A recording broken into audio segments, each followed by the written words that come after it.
My name is Ben Thompson. What's up, y'all? It's Colin Sexton. Yo, what up? This is Tyrese Maxson. You're listening to 3 Point Conversion.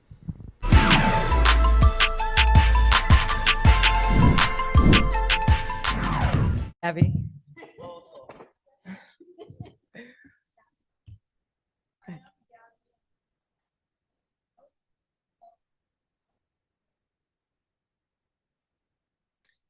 It's historic. So honestly, the feeling is surreal. Just taking it all in, having a lot of fun. But at the end of the day, it's still business for us. Like we're still here to do a job and get to work. Obviously, it probably looks a lot like a summer camp to the fans, which, we like to keep you guys engaged. But being able to, come out and compete and, have maybe like a baby step going into the W season and, without having to go overseas, it's just great to be a part of and great to be considered one of the top players. Kendra.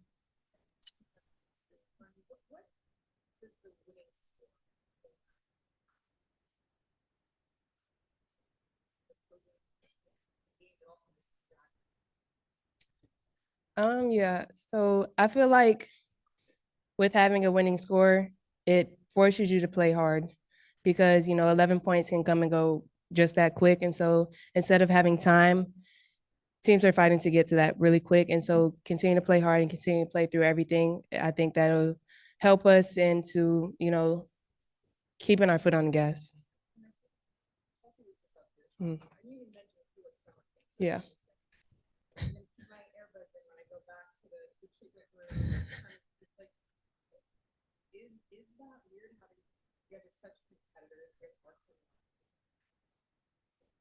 Mhm. I know a lot of them have compared it to the bubble. Obviously, I wasn't a part of that, but I guess I could say it's kind of like All Star. Obviously, you're going to see the people who you play against, play with, but just being able to keep it professional. Like I said, we're here to do a job. Like there's no bad blood with anybody as far as I'm concerned. Obviously, there's going to be a little trash talking, but being able to flip the switch is what we get paid to do. Ben.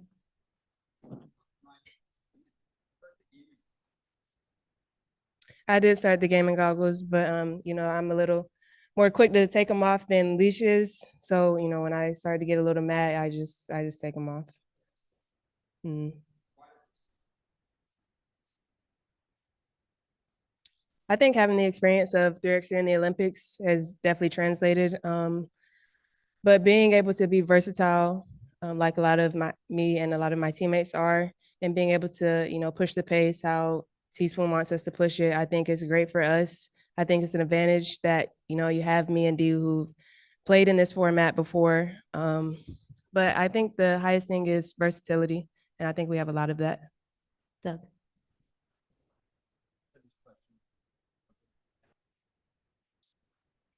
Second last pass, 3 defensive passing an open layup. I mean, is there actually strategy to think about, hey, we need to get 2 baskets and then you need 4 so we can do things differently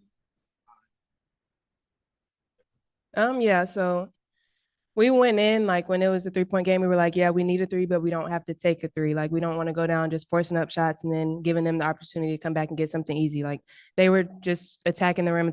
And so we didn't want to jack up threes. Obviously it did work in the first 3 quarters and along the game, but you don't have to take that just because you want to finish the game. Like we still want to play hard and play through it.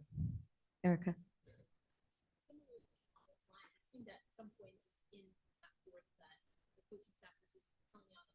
Mhm.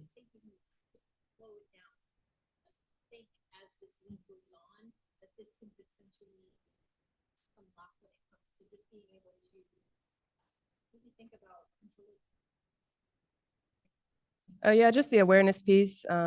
We definitely got a little hectic, I will say, just trying to force stuff and, trying to finish the game. But that wasn't what got us the lead in the first place. And so being able to continue to, time manage and, get what we want, get easy looks around the rim, I think that helps. And then, having the coaching staff, making sure that we're staying steady and staying cool, it goes a long way, especially with, the players that we have on the court. Natalie.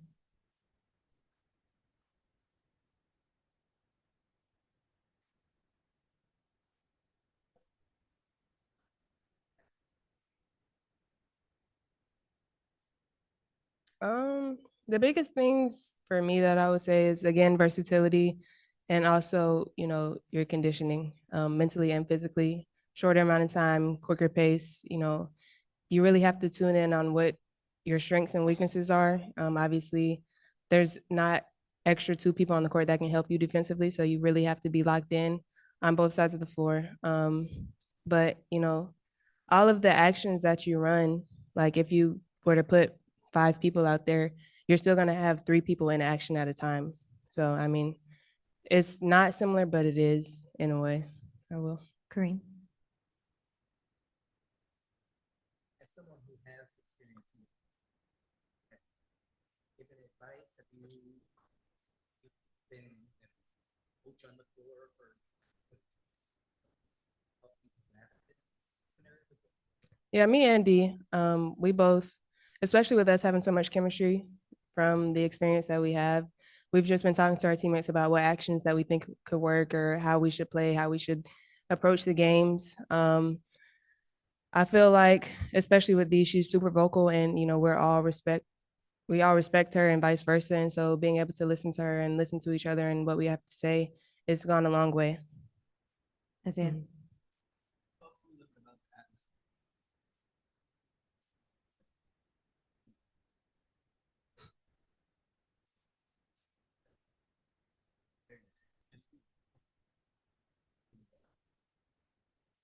Um, I wouldn't say high school, but definitely a championship game, definitely intense. Playing in that arena, it kind of feels like everybody's right on you.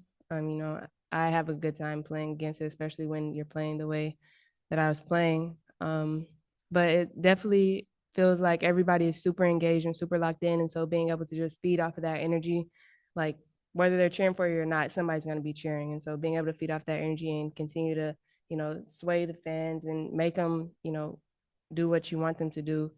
I feel like it was very fun atmosphere, and especially with it being the first game. I think they set the tone really early. Any other questions? Thank you. Thank you, Ryan. Thank you guys. Have a good night.